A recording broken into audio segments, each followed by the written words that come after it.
Good morning, dear friends. I hope that you are already best. Today, I welcome you in your channel Small Dear Sir again. As you know, guys, on your channel Small Dear Sir GS series is going on. Today, I want to tell you some topic of series that's name is Glacier Landform. So I request you watch complete video, like and share the video and subscribe the channel. So now start video. देखिए guys, आज हम उसी series को आगे बढ़ाते हुए आप सभी के समक्ष टॉपिक लेकर आए हैं ग्लेशियर लैंडफॉर्म अर्थात हिमनद के द्वारा बनने वाली स्थलाकृतियाँ। तो इसके लिए हम आपको शॉर्ट ट्रिक्स के माध्यम से बताना चाहते हैं और हम बहुत ही धमाकेदार आपके लिए ट्रिक लेकर आए हैं। गाइस, ये है ट्रिक अरे सोनू यू हॉर्न क्यों डिम है फिर नुकसान। देखिए, सामान्य भाषा से शब्दों से मिलकर बनाई गई ट्रिक आपके लिए बहुत ही लाभदायक होने वाली है। तो गाइस, चलिए वीडियो के माध्यम से हम आपको ट्रिक जोड़कर बताते हैं और ट्रिक के हर वर्ड से हम बताते हैं कि कौन सी स्थलाकृति बनती है। चलिए अरे शब्द को लेते हैं तो अरे से अरेट बनता है, सोनू से शर्क बनता है और इसको सोनू से शर्क बनता है, यू से यू आकार की घाटी यू शेप्ड वैली, क्यों से कैम एस्कर बनता है गाइज और डिम से ड्रमलिन्स बनते हैं और फिर से फियोर्ड ये तट बनते हैं और नुकसान से नुनाटक। तो ये तो थी हमारी ट्रिक्स जिनके माध्यम से हमने जाना कि ग्लेशियर लैंडफॉर्म में बनने वाली जो जितनी भी स्थलाकृतियाँ हैं वो कौन कौन सी हैं। ये सामान्य भाषा के शब्दों से मिलकर बनी ट्रिक जो आपको हमेशा याद रहेगी। आइए एक बार और ट्रिक को रिवाइज करके फिर आकृतियों के बारे में विस्तार पूर्वक समझने की कोशिश करते हैं। अरे सोनू हॉर्न क्यों डिम है फिर नुकसान।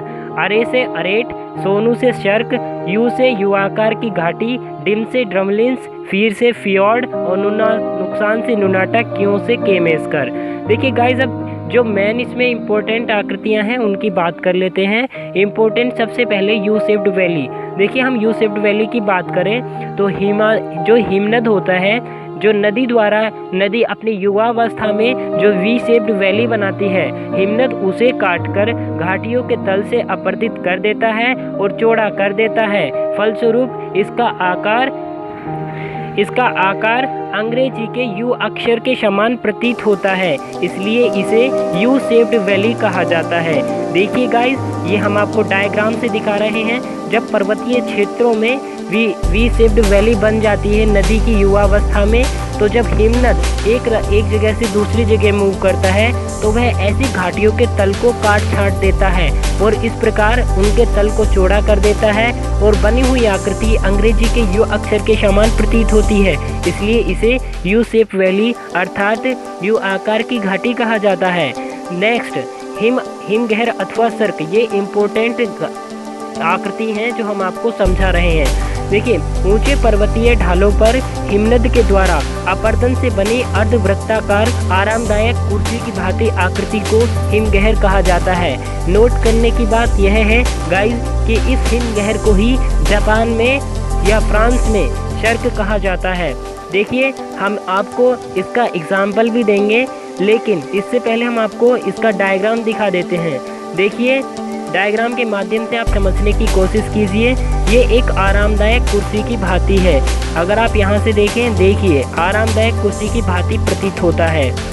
गाइस, ऐसे ही यू आकार की घाटी थी। देखिए, अगर आप उसको देखें तो इसके द्वारा इसके ये तले को काट छाट दिया गया है, वरना वी शेप्ड वैली होती तो किनारे इसके तीव्र और शार्प होते। बस यही अंतर है यू और वी शेप्ड वैली में। देखिए, यू शेप्ड वैली की अगर हम एग्जाम्पल की बात करें तो हमारा इंडिया है, वहीं पर जो लद्दाख में वैली पाई जाती है वह यू शेप वैली का एक जीता जागता उदाहरण है।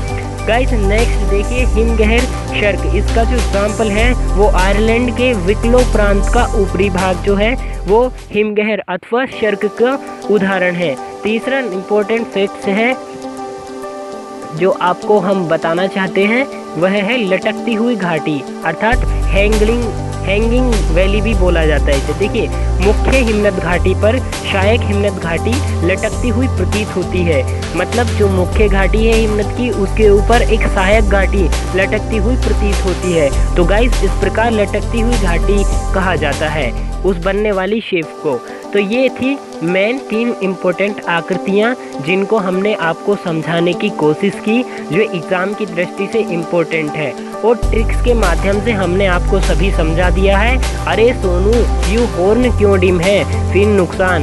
अरे से अरेट, सोनू से शर्क, अर्थात शर्क को हम हिमगहर भी बोलते हैं। यू से यू शिफ्ट वैली, डिम से ड्रमलिन्स, ये ड्रमलिन्स एक गर्त होता है। फिर से फ्योर्ड तट, ये तट होते हैं।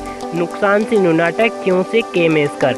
और गाइज, इसमें जो और बहुत सारी आकृतियां हैं जो इतनी ज़्यादा इम्पोर्टेंट हमको नहीं लगी, जो हम आपके सामने नहीं लेकर आए। लेकिन एक इम्पोर्टेंट जो हम आपको बताना चाहते हैं, एक टॉर्न, ये भी एक इम्पोर्टेंट है। आप इस ट्रिक में अरे सोनू यू टॉर्न भी लगा सकते हैं और हॉर्न भी लगा सकते हैं। टॉर्न नाम से ही टॉर्न ही है सेफ, और हॉर्न भी, हॉर्न ही एक आकृति है। तो गाइस, ये इस प्रकार से आकृतियाँ जो हमने बताई, हमें आशा है कि आपको याद हो गई होंगी। और हम आपसे उम्मीद करते हैं कि यदि आपको याद हो गई हो और समझ में आ गया हो तो वीडियो को लाइक करें, शेयर करें और चैनल को सब्सक्राइब करें। Thank you guys.